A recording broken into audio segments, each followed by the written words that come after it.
Marlins game, the people, even in the fancy schmancy seats behind home plate there, everybody's on their cell phone and nobody's watching the action. Nobody.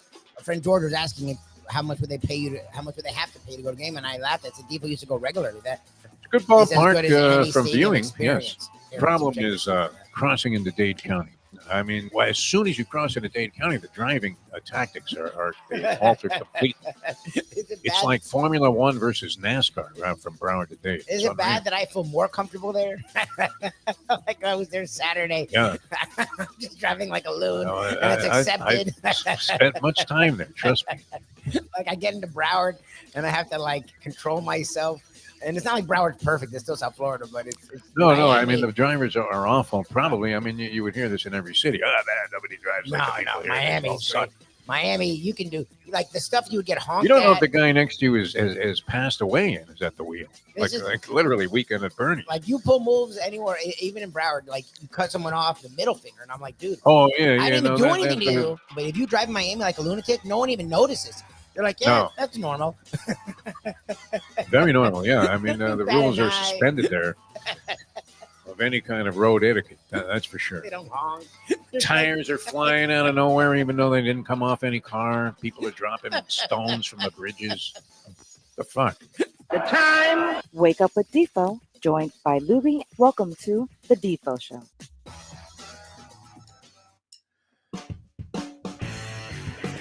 All right. Good morning, everybody. A little bit of a late start here. We had a sign-off show here as we're making a little transition on our NoFilter.net project, which unfortunately was dealt a serious blow when a company that was as well-funded as any we've seen in this form of media. I don't know, maybe Levitard when he got the $50 million there from FanDuel.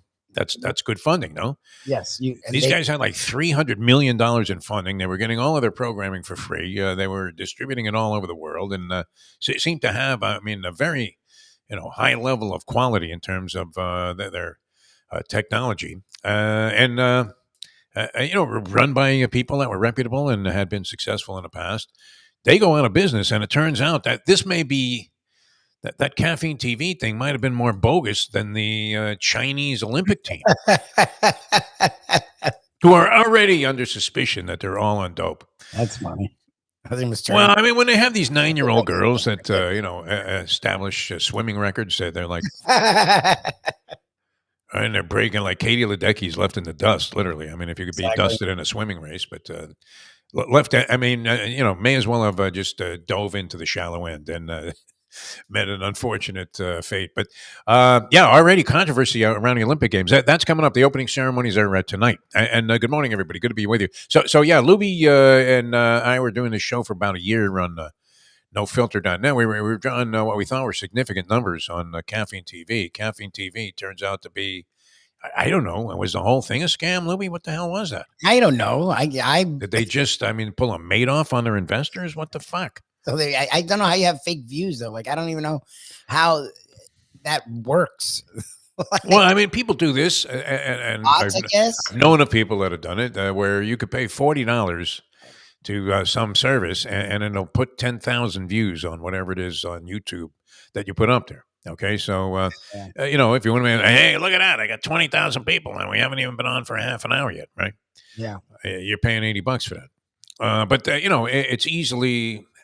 Well, I guess, it seemed like it was easily debunkable there because, it was an even number, like right on the number, like it was 10,000 flat out.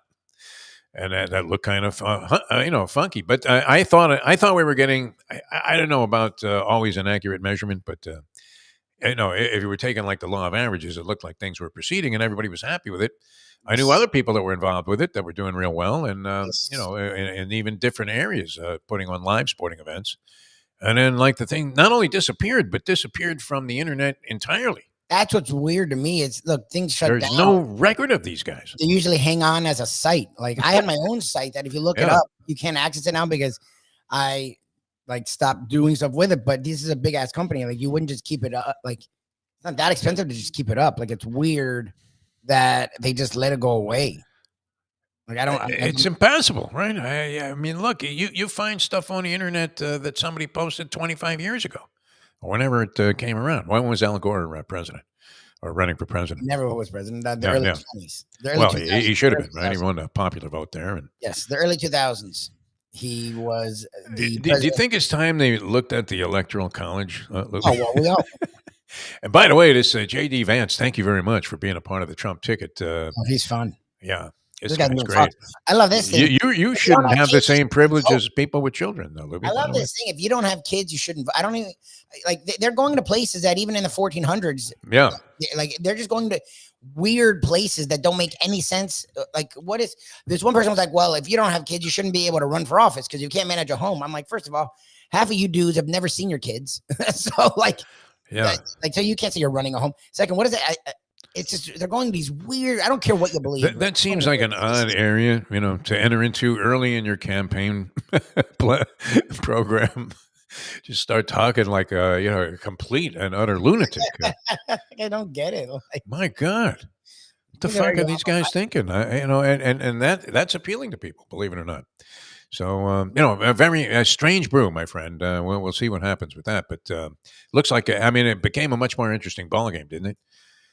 You would have to agree, Libby, and a little heartening to see some momentum going in the other direction when, unfortunately, Joe Biden, I think he was doomed to a loss in the election. it's fine. Really But however old he was, I'll take whatever ramblings they were finding over whatever we're hearing from the, like the stuff's fucking crazy. It's like Yeah. I don't know. I just don't. Who would, what would prompt somebody to want to go in this, direction of don't talking get it. about how you should have less power of voting if you don't have children? What does that even mean? The fuck?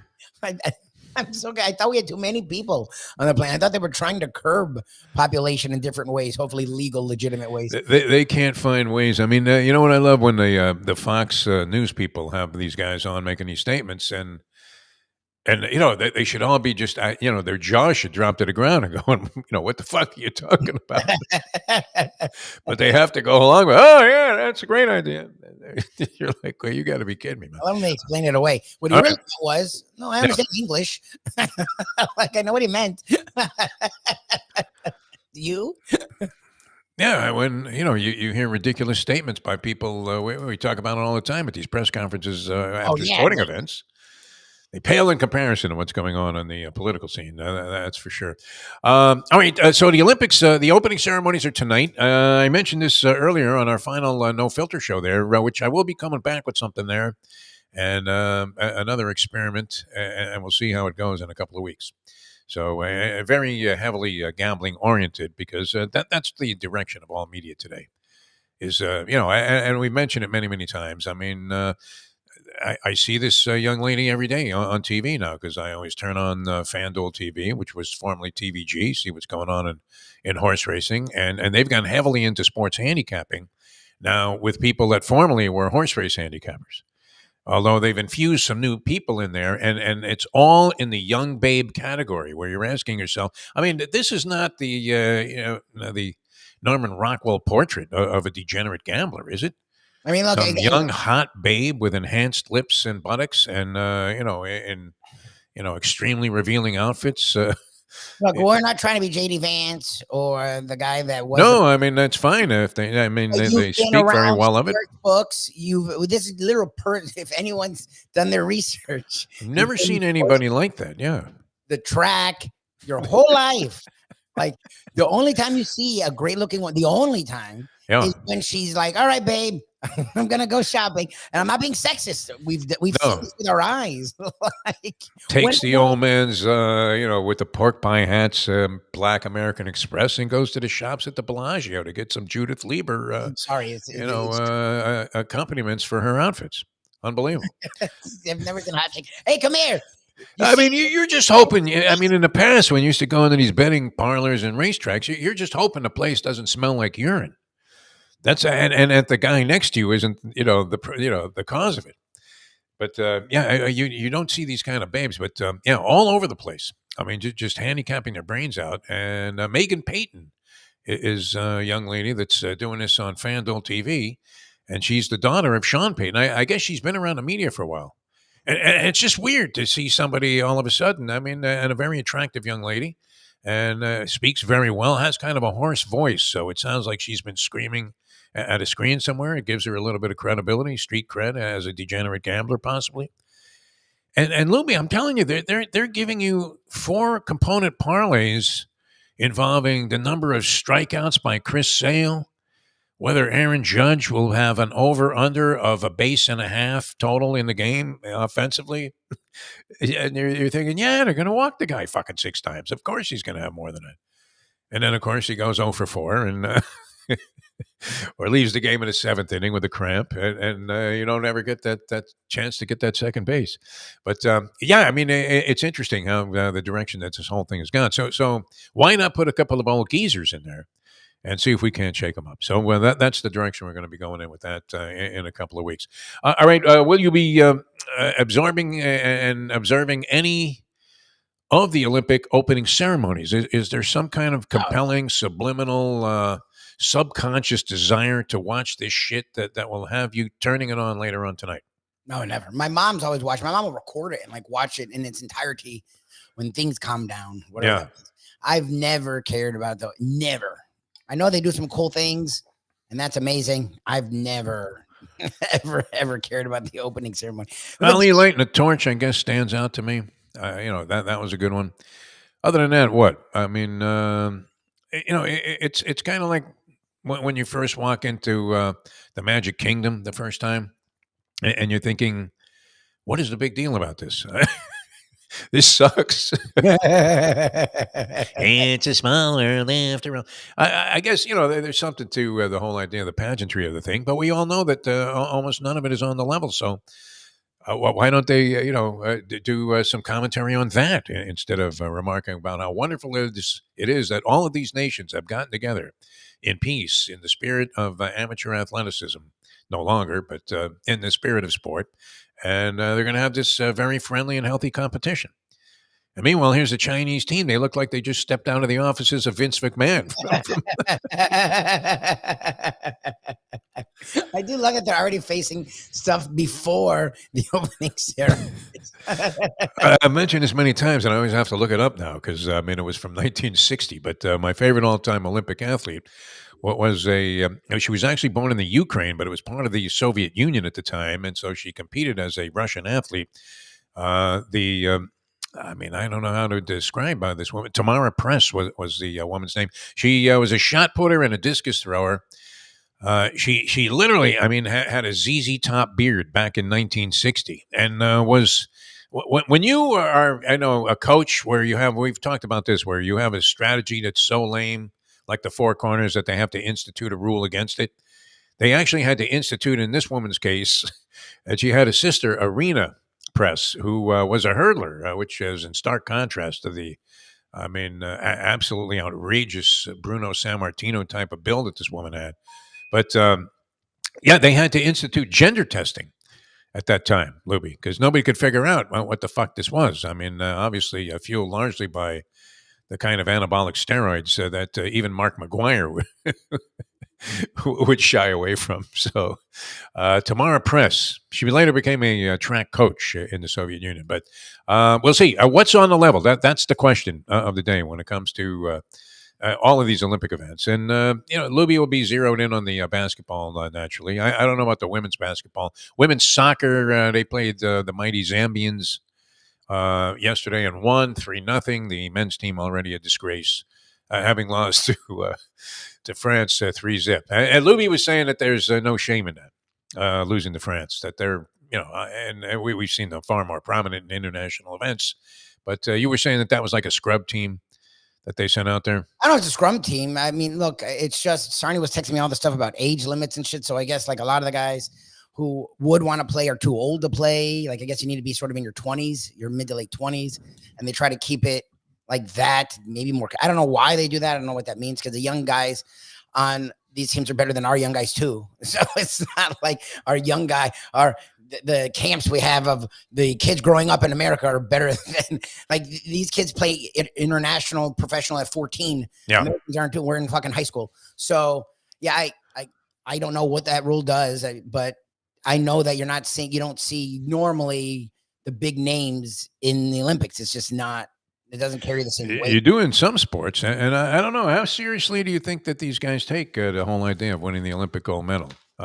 And what is there any kind of compensation for this now, Lubie? If you win an Olympic gold, does it translate? I mean, it used to be you would get on the Wheaties box if you were the big star in the Olympic Games, and you would make some money there. And some guys really cashed in on it, like Mark Spitz, deservedly so.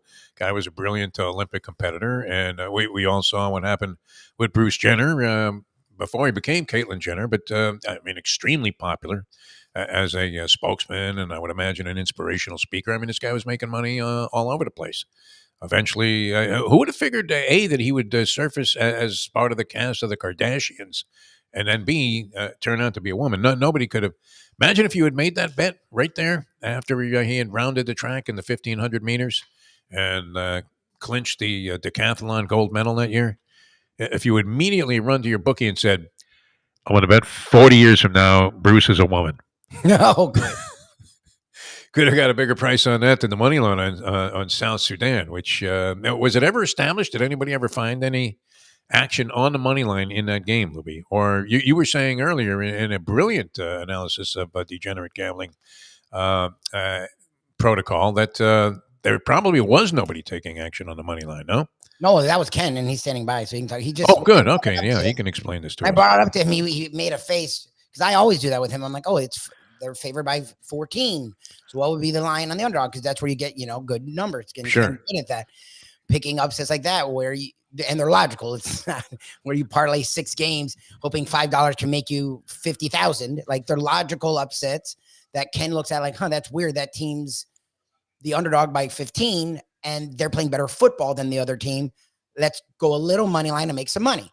Sure. So I always ask him. He's usually good about that. And I'm like, when they were favored by 43, what does that mean? And he made in a basketball game too. He was like, that nothing. Like, they're not taking that bet. They'd go fucking broke. He's like, who's betting on America in that fucking circumstance? Everyone would put all their money on Sudan, even money line, if you really give them that much money, because the way you never fucking know. 3 guys could break a leg. There could be a bomber. You never, and now the house is screwed. So I was like, which is the circumstance that we love seeing happen. But I know, Professor, how are you? First of all, how's everything going? You look good today. We're 1 week away from the start of preseason football as of last night. We are a month away from the start of college football. I actually have my Phil Steele's annual arriving today. I just got the shipping notice. So you could say I am like J.D. Vance waiting for the city furniture truck to arrive.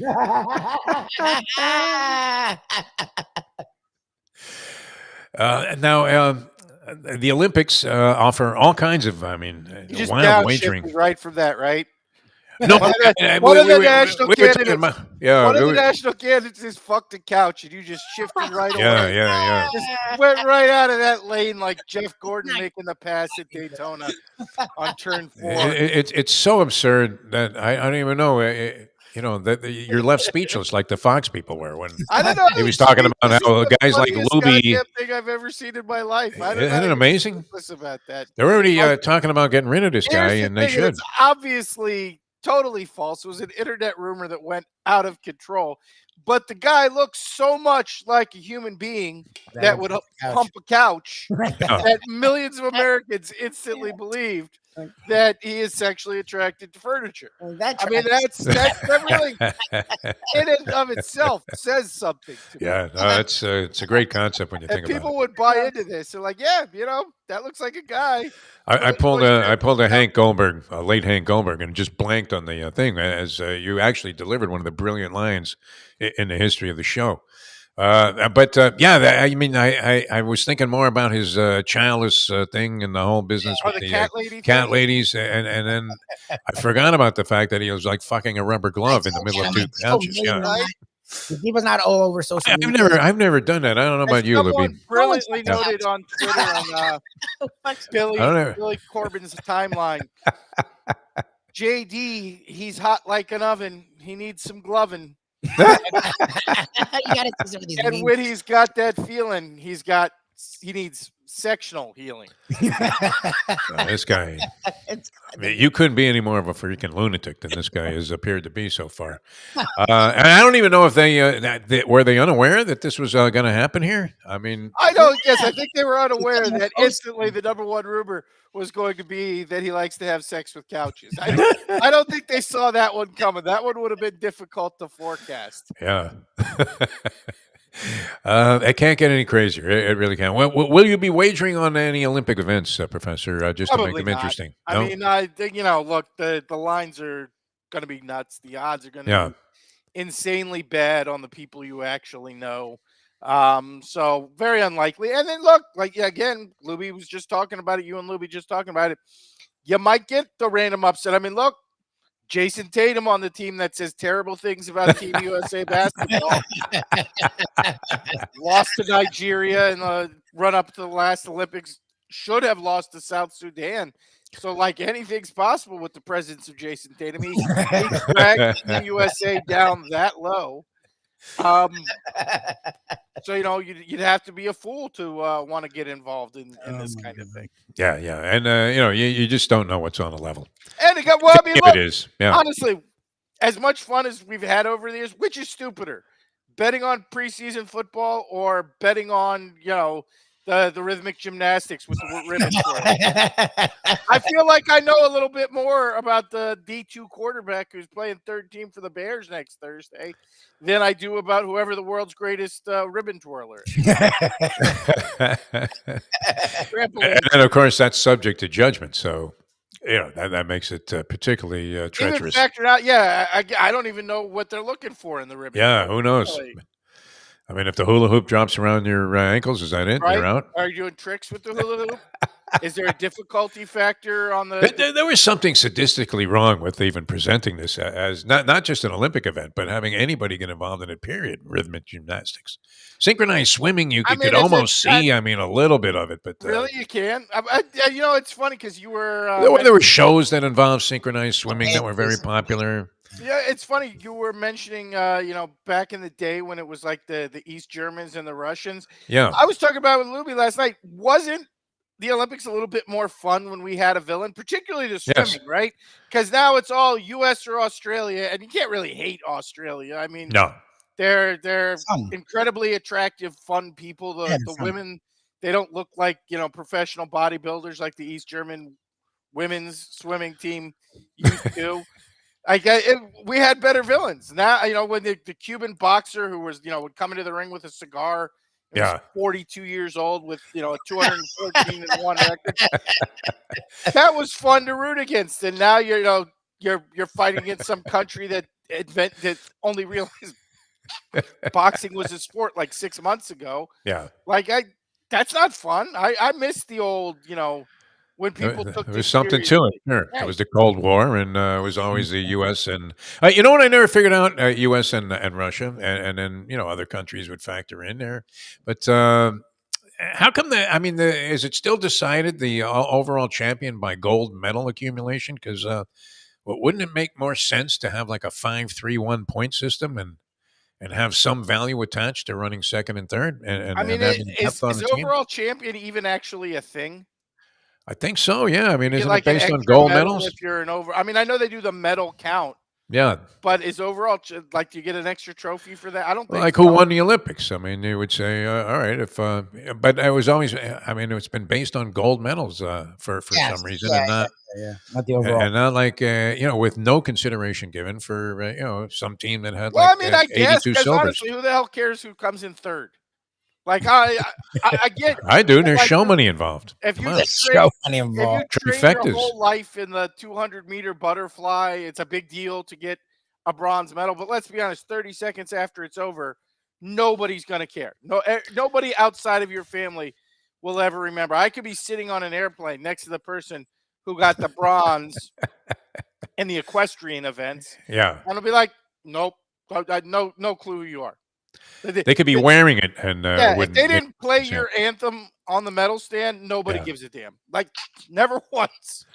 But in the points accumulation, you don't find that a little odd that they completely discounted like second and third. I'd have to care to find it odd. Again, I'm hanging out with Lubie last night, and the rugby's on TV, and Lubie's actually trying to figure out what the deal with rugby is. And I'm like, yeah. Like, why don't we send 20 option quarterbacks to play it? Like, who's just randomly running the option? Like, why don't we have like Scott Frost out there doing the pitch? And then I realized it's because there aren't 20 college football teams that run the goddamn option anymore. So you'd be dealing with like dudes from the 80s and not like, Darian Hagan, Charles Thompson would be out there at 50 years old getting anybody who went to Georgia Tech, Australians. Yeah. And Joe Hamilton. Reggie Ball, Navy. Yeah. Forgot the great Reggie Ball could actually lead the Reggie USA Ball rugby was still not that old. movement. Although he was a little dude. Like he was a little tiny one. Yeah. I'm not sure. Who was the guy from Air Force? D. Dowis? Was that his name from Air Force? Honestly, that would be our rugby team, would be like Air Force quarterbacks. Since the only team that and the guy who just left Navy a couple of years ago. That would be our team. A disgrace of an offense at this point in time. Where when you're going against an option team, unless you're Mario Cristobal, right? Or even Navy dropped the option for a few games last year. That really tells you the future of option football, which is too bad because I think it could lead to rugby greatness. All right, Professor. I'm watching this yesterday. Yes. And I'm like, okay, so like Scott Frost couldn't play quarterback in the NFL. Like, why didn't he play this sport? He's an option guy. He was fast, and he's a big dude. Like, is there money in it in other countries? I have no idea. Probably not. Yeah. Not American money, but there's. They figure if you're going to run out there and play that game, you're stupid enough to take whatever they're offering you, right? no matter how low of a salary it may be. What else are you going to do? Nothing else where you could just. You're playing football with no headgear. Yeah, there's no other thing where you could just run the option and tackle people and get paid for it. Oh, gosh. Yeah. No, it's a strange game. A lot of other future. All right. Anything? I know you're excited. You mentioned about the college football coming up, and of course preseason football. Yeah, we'll get into some preseason picks probably the next couple weeks. I started looking at the Heisman stuff, which after last year it gets a lot more complicated because last year they decided, screw it, we're just going to throw out all the rules that we've been going by for the last 20 years and just give it to an SEC dude because SEC, which complicates, Heisman future bettings because, like, can you bet on anybody who doesn't play in the SEC after they just gave Jaden Daniels the trophy after his team went through a wildly disappointing season? I honestly don't know. I mean, again, what else you take? 4 or 5 losses last year? Yeah, we lost 4 games, yeah. I mean, at least. Disgraceful. And then the new playoff system obviously is going to make the national title formula a lot more difficult. Although I think, again, based on last year's playoff, you can assume it's going to be like 8 SEC teams and, the auto qualifiers from the rest of the country. Yeah, at least it opens up some doors there. And are people overlooking Florida State? Do they have a chance, Lubie, to win the national championship this year? I don't know. We'll see. I don't know if they'll be as good as they were last year. I don't think they'll fall off a cliff. Getting Uiagalelei was a nice stopgap. I think they got to be like, if not out and out favorite, co-favorite with Clemens for the ACC title, and it gets you in the playoffs. It gets you an auto bid. I mean, I don't know how really. The question for Lubie Seminoles this year is how much do you think they can move the needle on Uiagalelei? If they can, if they're the team that can finally unlock his physical talent, number one, Dabo Swinney might kill himself, which would be really entertaining overall. What was he crying about the other day? He had something there. He was like the new Nick Saban. Terms of fetching. He got in the question in the press conference about the portal and why he doesn't like the portal. Oh, there you go. He was very upset about that. But yeah, again, if FSU can make DJ look like the recruit he was, I don't know, what was it, 9 years ago, whatever. 2016 or whatever the hell it was, he left high school. Chris Wenke wasn't this old. I mean, when he was playing for the Seminoles. Then I think they're going to have an excellent shot at the NACC title and a playoff spot. What happens once you get in? I mean, I wouldn't make them like a top 4 or 5 team coming into the season, but they're 6 to 10. Yeah, you never know. I mean, injuries happen. Everybody's assuming that like Dylan Gabriel's automatically going to work out at Oregon. I don't necessarily think that's 100% the case. He's good, but he's not great. I mean, we assume without Judkins that the Ole Miss offense is just going to keep rolling and they're going to be, in strong contention. But I don't know that for a fact. We assume that Beck up at Georgia is going to lose all his receivers and still be, a Heisman favorite quarterback. Don't know for a fact that's going to happen. So I don't think it's quite as open as it was last year when we talked at this time. We said we thought, as many as like 10 or 12 teams might be in the national title picture. I don't know if it's that quite wide open, but I don't think it's, our usual, Alabama and Georgia and one other and Ohio State, closed case thing. I think it's fairly wide open. You can probably look as many as 5 or 6 teams have a legitimate reason to feel like they have a shot at a national title coming in. Yeah. All right. Sounds good. The professor, ladies and gentlemen. Big board time here on a Degenerate Friday. We do. And, of course, it was an good. interesting week for those of us who love to dive into the internet. Yes. And Lubie told me I could not do an entire big board about J.D. Vance's sexual habits. So we went to that was obviously my first pick. Was yes. The big board of J.D. Vance is a couch humper. Again, not that I necessarily believe that rumor, and it definitely was not part of Hillbilly Elegy. Again, what that tells you is that despite selling millions of copies, nobody actually read the book.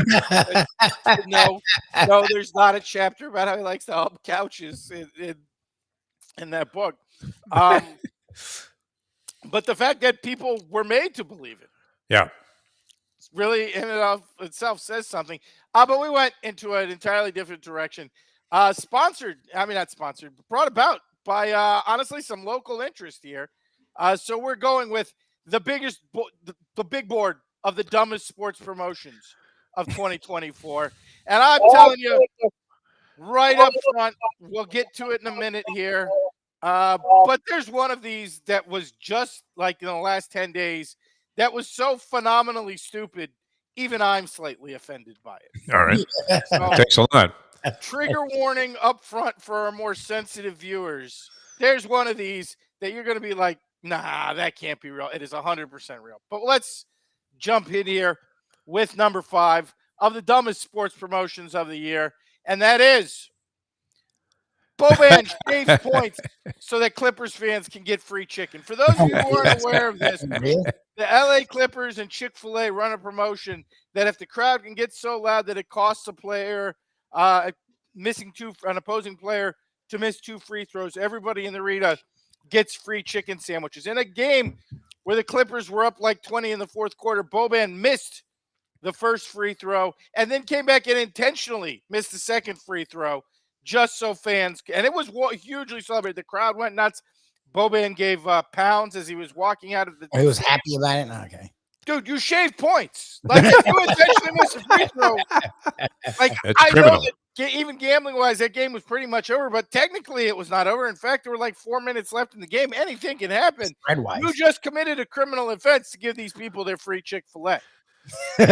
We saw this, and the Clippers. You, in fact, encouraged him to shave points for their free chicken sandwiches. Like, I'm sorry, that is technically point shaving. Like, if you intentionally miss a free throw, that's point shaving, Boban. All of this stupid promotion to get a free chicken sandwich. We witnessed, I saw this with Lubie, actually, when we went to the Minnesota Timberwolves game when we were covering the Super Bowl out there. And Matthew Dellavedova of the Bucks, he didn't intentionally miss him, although... I mean, you would have to assume that, he was more than capable of fucking it up on his own.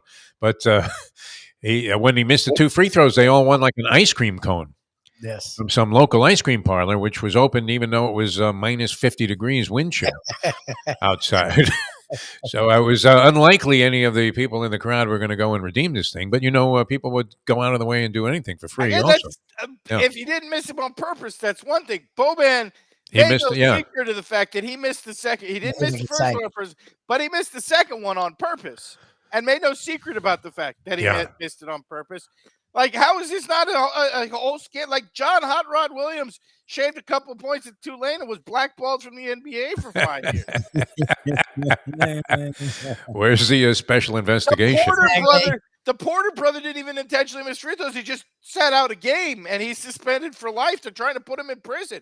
Yes. Boban actively shaves points and then celebrates his point shaving with the crowd, and they're not trying to do anything to him. They're still letting him do those stupid goldfish commercials. Yeah. Well, maybe just he's such a likable guy. They figured it was in his nature. But you're right. There should be an investigation, Professor. And maybe some kind of criminal charges levied. No doubt That'll about it. take us to number 4, which is obviously involving a local franchise and one that people are celebrating, but I don't really approve of nearly as much. I learned this when I went to the Florida Panthers watch party, where they watch a game up on the scoreboard, and then they have little laser lights that move around the ice so you know where the puck is. You went to one of those? I went to the second one. It was absolutely terrible as Edmonton kicked our ass. But there is a thing that goes on at these horror events, and which is did you lose a bet? I mean, I would never ever go under any circumstances. And in fact, if you ever see anybody associated with the front office of the Florida Panthers, I would spit in their face with this. And that is warning people up front. If you go to one of these Florida Panther watch party, they give away vuvuzelas. Oh no. It's not bad enough that there's no actual game. It's not bad enough that you can barely see the freaking scoreboard and you got to crane your neck upwards like this and get an X-brain for. They have children that they're giving vuvuzelas away to, just running around blasting those goddamn things 20. Because I mean, honestly, you give kids soda and ice cream and all the crap they eat at stadium, and you give them one of those stupid sounds like a beehive horns. What the hell do you think's going to happen? Honestly, the Florida Panthers are very lucky that nobody threw a child off the upper level. And I'll be honest, if I had witnessed it, if I'm on that jury, I'm not convicting anybody who murders a child for running around with a free vuvuzela. An odd choice there. Yeah, usually it's relegated to. I remember there was one fat kid that always sat way up in the left field seats at Shea Stadium that had, and they sold vuvuzelas right outside the stadium, orange and blue ones in the Mets colors, and it made the most depressing sound that you could ever possibly somehow manufacture. And to give those away, that's criminal, Professor. You're absolutely right. Honestly, after that World Cup, not just giving away, they manufacture those things. It's criminal. Like whoever it is that makes those things should be put in prison. Like after the World Cup, there's no reason for those things to exist. And these two guys here look like Miles Davis blowing into these things, right? Like I said, Panthers very fortunate that nobody murdered any children over this particular promotional giveaway. I have to get back to this. I mean, did you lose a bet? What would cause you? The Professor, this does not seem in your nature. Oh, he was at more of these. Go with a bunch of geeked out Panther fans to go in arena. Panthers. He didn't get into it until the Cup. I mean, if I'm being honest, you hate. You're not even a hockey fan. You call it Canadian soccer. Somebody was buying me free beer that night, so Who talked you into this? Oh my God! That'd be the lovely Gia who joined us at the. Oh, okay. The Gulfstream. The things that a guy will do for a woman let's not go that far. Stark contrast. I'm a sports guy. I was trying. No, I'm lying. You would have never gone, Professor. Having known you, Canes, and you like the Canes. You'd be the most cynical of all people. I was the most cynical. I was taking pictures of children with vuvuzelas so I could put them on a website, hopefully to ruin their academic career and future lives. Oh my God! This was stranger than Lubie embracing NASCAR for that period of time. Let's not go that far. Yeah. When he was running down to Homestead willingly to go and watch a practice session, you're like, well, Lubie, you've lost your fucking mind. That takes us to number 3, and again, warning you: if you haven't heard this story, buckle the fuck up, because this is maybe the weirdest thing I've ever remembered. This is probably the worst corporate idea I know since New Coke. Number 3, just about 10 days ago, Adidas, a sportswear company founded by Nazi Adi Dassler. Oh my God! Released throwback German uniforms from the 1972 Olympics. Yes, and used Bella Hadid, a Palestinian model, to promote it. What the fuck could you have possibly been thinking with this? Let's really celebratory throwback uniforms from the Olympics where Palestinians murdered multiple Israeli athletes and do it with a Palestinian model, all for a shoe company, which again, by a Nazi. founded by a Nazi.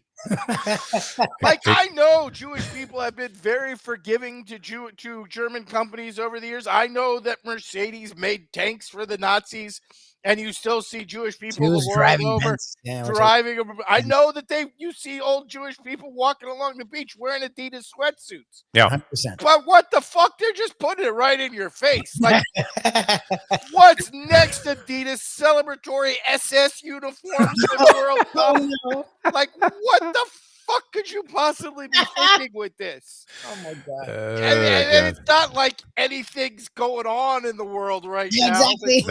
Nothing happening. Palestinians.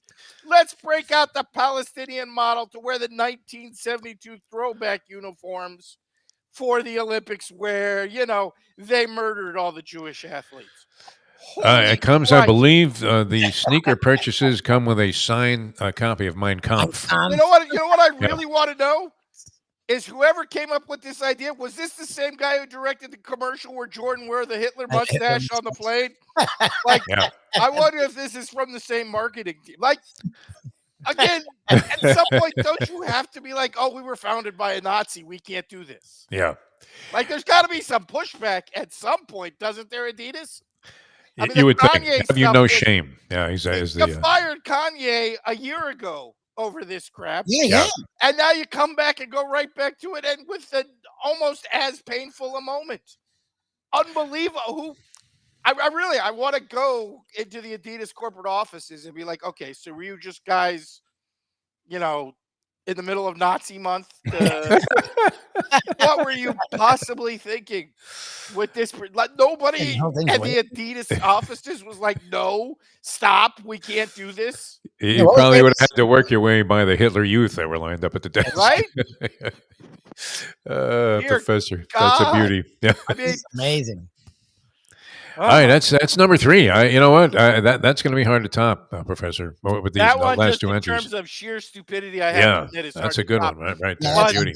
The next 2 have a stupidity factor and just a disgusting factor, and the other one, and that's going to take us to number 2, just for sheer, again, literally the word vomitous, and this is the Boston Red Sox celebratory new dish this year at Fenway Park: Irish nachos. What the fuck is Irish nachos? What the hell? Tell you, as you can see from the pictures, what is Irish nachos? Irish nachos is corned beef, sauerkraut, Thousand Island dressing, and queso fresco served on top of waffle fries. Jesus, that's ugliness. Wow. I feel like not only is this literally going to make you vomit, what is going on? I feel like this is a direct insult to the people of Boston and Red Sox fans. This is just telling Southie people, you idiots will eat anything we put the word Irish in front of. You are so fucking stupid. It looks like something you would get on Fear Factor. Literally pull stuff out of the dumpster, call it Irish stew, and you will eat it anyway just because we put the word Irish. Like, I feel insulted for Red Sox fan and the people of Boston that this is actually a thing at Fenway Park. Corned beef and sauerkraut on waffle fries with Thousand Island dressing. What the? First of all, Thousand Island dressing doesn't have anything to do with Ireland. What the hell is it doing? Sauerkraut is German. Well, they're trying to do what the hell does any of that have to do with Ireland? They're trying to do a Reuben, but a Reuben has nothing to do with Irish. Like, you could have served the marshmallows from Lucky Charms in a bowl of ranch. And thoroughly disgusting. Probably less disgusting and more Irish than this particular concoction is.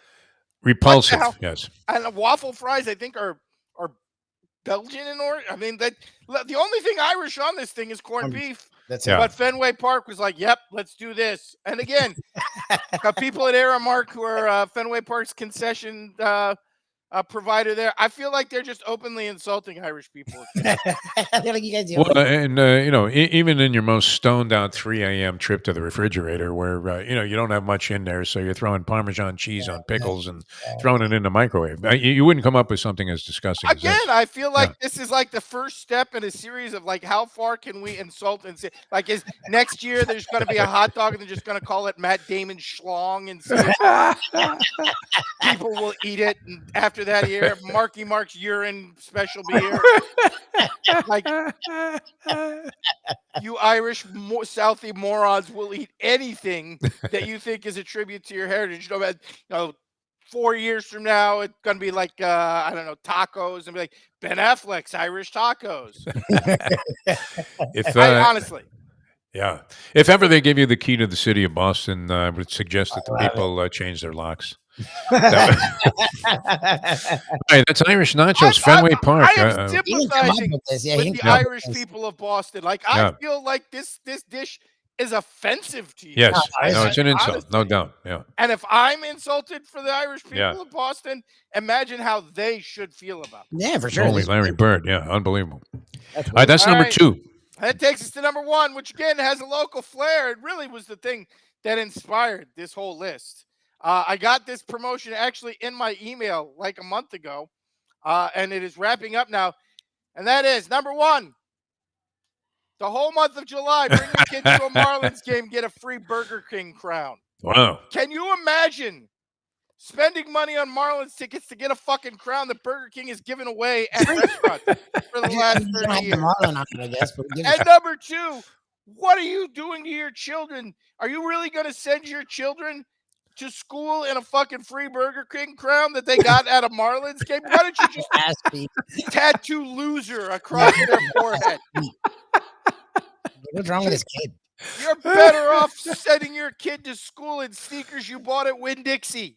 Like, you're better off buying your clothes from the beef people than you are having your kid wander around town in a Burger King town, free giveaway from the Miami Marlins. And just for those of you who did not see Cocaine Cowboys, the great Billy Corbin reminds us that back in the 80s, this was exactly what the cocaine dealers wore around to let their customers know that a shipment had come in town. They were flush with cocaine. They used to carry around or wear a Burger King crown. So what are the Miami Marlins saying? Is that the Marlins saying, hey, that all-you-can-eat night has a whole new twist because there's floating around the stands tonight? I mean, honestly, can you imagine? Be like, oh, let's take my son to the ball game because you can get a free. No, go to Burger King, get one of those stupid crowns. They've been giving them away for 50 fucking years. They just sit on tables. They're just there. Like, what was that back in the day? I mean, you were doing a lot of blow. It's Jeff, you haven't touched your dinner and you've been peeing a lot. So congratulations. Your nose is running, flooding onto the table. I'm not saying it's not the most offensive, but this may be the single stupidest. Yeah, it's just dumb. That is brilliant, yeah. You got to ask people to spend like $20-$25 for a Marlin ticket to get a crown that it costs 4 cents to produce. Something you would find in a garbage can. And then your kids wandering around wearing an item that co-promotes the Florida Marlins and Burger King. Like, why don't you just write loser across? I support the most pathetic thing in all endeavor. What are you going to Zune MP3 players? Yeah, exactly. Like, Kia vehicles. I don't know what else you could throw on this crowd that is worse than the combination of Burger King and the Marlins. Excellent, as always, Professor. The Board of Dumb Sports Promotions, the big board of Dumb Sports Promotions, the professor, ladies and gentlemen. All right, you have a great weekend. Anything special planned there, Prof? What are you going to be involved in? Anything? I guess I'm going to watch the Olympics, but not the opening ceremonies because I think that's the stupid. My mom, Lubie and I are like, I think women are sentimental ceremonies are just for moms. Like, everybody's 100%. Mom dedicates like 4.5 straight hours of watching. I can't imagine this. Like they care about the national team from Zambia. But I'd rather be stuck at Disney World in the It's a Small World ride for like 4 hours. I'm not gonna go that far. I'd rather eat It's like I want to get off this boat. I'd rather eat like, I don't know, half a plate of Irish nachos. Irish nachos. All right. What Excellent. Excellent stuff. Man, we appreciate it. Thank you, Professor. Very nice job on a Degenerate Friday. The Professor, ladies and gentlemen. All right, thanks. That's classic. All right, Louis, that'll do it. I mean, we're off to the racetrack. That should be fun. Sure. A little Mike Mayo lunchbox coming up at 1 o'clock today from Gulfstream Park and the 10 Palms restaurant, which is always a special occasion. And as you know, I mean, I couldn't be any more delighted than when Mayo comes lumbering up the, through the 10 Palms and drops 2 racing forms, today's and tomorrow's, on the table there. It says, "These are yours, Defo." And that's it. I mean, that's all you need. And the rest of it's great. Joe Beja, man, all over the place. I didn't realize he was close with my good friend Nick Doyle. Oh, nice. Who's been promoting, alcoholic beverages for many, many years. And lately has become the #1 guy with Pilar's. Yeah, they do a lot with Pilar. Yeah. What is that? Rum? Pilar's. Yeah, they do a lot. The track. The stream does Joe a lot. Beja, yeah, big with that. And 2 finer gentlemen you wouldn't find together. So we'll see Joe later on today out there at Gulfstream Park. All right. And for Mike Lubie Lubitz, Professor, thanks for tuning in, everybody. We appreciate you joining us on a Degenerate Friday. We'll see you again on Monday with the next edition of the program. For Mike Lubie Lubitz, I'm Jeff DeForest. Thanks for watching. See you next time as we leave you now that. The time. It's 9:05. Let's go to eat a damn snack. Look what they done to my soul.